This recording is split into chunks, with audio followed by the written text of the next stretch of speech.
प्रिय किसान भाइयों, अन्नदाताओं, आज मैं आपको धान की फसल की चर्चा करूंगा। जैसा कि आप जानते ही हैं, अपने देश में तिलहन और दलहन की बहुत कमी है और कतिपय कारणों से इसकी उपज नहीं बढ़ रही है। तेल बाहर से आयात करना पड़ता है। आज जो मैं बताने जा रहा हूँ, यदि आप इसे अपनाएंगे तो आपकी भी तेल की समस्या हल होगी और देश की भी समस्या हल होगी। यदि अधिक से अधिक लोग गर्मी में तिल की खेती करें। गर्मी में तिल की खेती करके आप शानदार उपज प्राप्त कर सकते हैं और आप अधिक लाभ उठा सकते हैं। गर्मी के तिल की खेती में कम समय लगता है और मुनाफे का मौका ज़्यादा बेहतरीन होता है। अपने यहाँ तिल की खेती गर्मी में भी अब जायद में भी की जा रही है। के लिए एक बेहतरीन विकल्प है, क्योंकि यह कम समय में अधिक उत्पादन और अच्छी कीमत देने में मदद करता है। तिल का उपयोग मुख्य रूप से तेल निकालने के लिए किया जाता है, जो बाज़ार में अच्छी मांग के कारण अच्छे दाम में बिकता है। तिल की खेती महाराष्ट्र, राजस्थान, पश्चिम बंगाल, आंध्र प्रदेश, गुजरात, तमिलनाडु, उत्तर प्रदेश, मध्य प्रदेश और तेलंगाना जैसे राज्यों में इसकी खेती बड़े पैमाने पर की जाती है।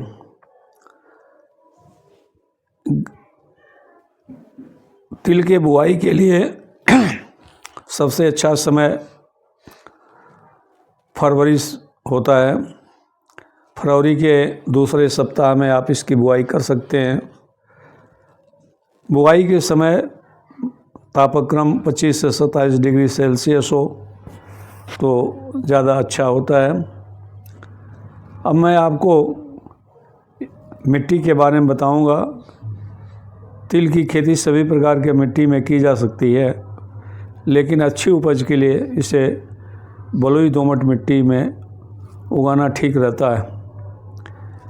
खेत की तैयारी के लिए गहरी जुताई करें और फिर मिट्टी रोटावेटर से भुरभुरा बना लें और इसी समय अच्छी गुणवत्ता वाली जैविक खाद जैसे गोबर की खाद, कंपोस्ट, वर्मी कंपोस्ट का प्रयोग करें।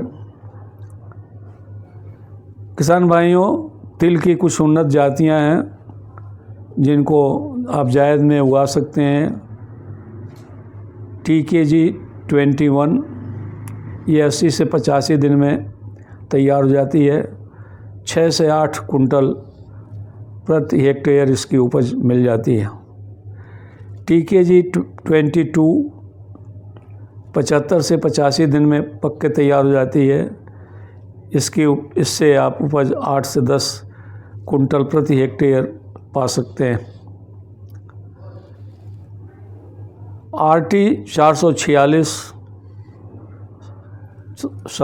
346, Punjab till 1, Gujarat till 4, Gujarat till 1, Surya आदि भी इसकी जातियां हैं।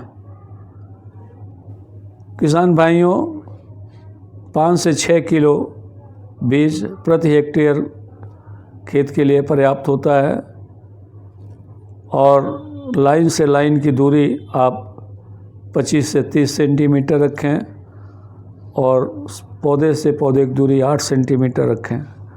यदि आप कोई सहफसली चीज़ उगाना चाहते हैं इस समय आप इसमें मूंग उगा सकते हैं, उड़द उगा सकते हैं। यदि आप बीच बीच में इनको भी उगाना चाहें तो लाइन से लाइन की दूरी आप बढ़ा सकते हैं और सफसली खेती कर सकते हैं। किसान भाइयों, जायद की फसल में बहुत ज़्यादा सिंचाई की आवश्यकता नहीं पड़ती है। यह बात ध्यान रखना है कि नमी देख करके आप सिंचाई करें और फूल आने के समय आप अधिक सिंचाई न करें, अन्यथा फूल गिर सकते हैं। अच्छी उपज लेने के लिए 25 से 60 kilo nitrogen, 25 kilo super phosphate,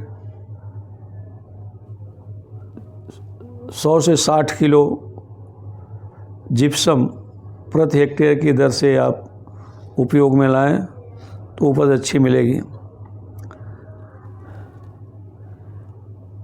जायद की फसल में अच्छी गुणवत्ता वाला और अधिक उपज मिल जाती है। इससे 10 से 18 कुंटल तिल प्रति हेक्टेयर की दर से आप ले सकते हैं। किसान भाइयों, तिल की कटाई के में विशेष ध्यान रखना चाहिए। इसकी कटाई के लिए जब पत्तियां पीली होने लगें उस समय इसकी कटाई कर लीजिए। यदि देर करेंगे तो तिल झड़ने लगता है, इसका ध्यान जरूर रखें। इस फसल में कुछ रोग और कीड़े भी लग सकते हैं, जैसे जड़ सड़न रोग, तना सड़न रोग, फिल्लोडी रोग। इसमें बहुत वानस्पतिक भाग में वृद्धि हो जाती है, फूल कम लगते हैं। अल्टरनेरिया लीफ स्पॉट भी इस पर लग सकते हैं।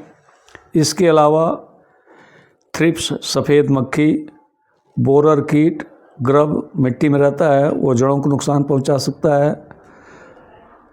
ये कीड़े और रोग लगते हैं। अब इनके लिए मैं आपको रोकथाम का उपाय बता रहा हूँ। भाइयों, फसल की बुआई के पहले बीज को कार्बेंडाजिम प्लस थायरम से उपचारित करें। कीटों जैसे गाल मक्खी और फली छेदक के लिए काइनल फॉस, कार्बेरिल अथवा एजीटी रेक्टिन का छिड़काव करें।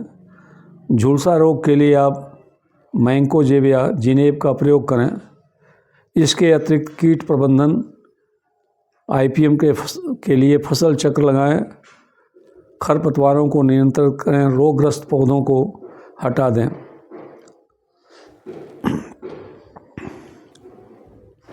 रोग फाइलोडी है, जिसमें बहुत ज़्यादा वानस्पतिक भाग बढ़ जाता है।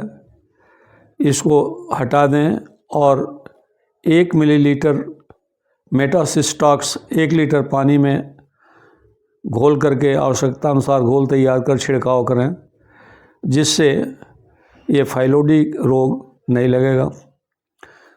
किसान भाइयों, उम्मीद करता हूँ कि यह वीडियो आपको लाभकारी लगेगा। आप इसे देखें, अपने मित्रों को भी बताएं।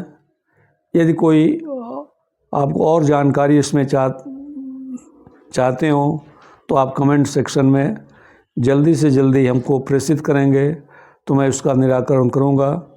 आप जायद में तिल की खेती करें और अपनी समस्या और देश की समस्या को दूर करें।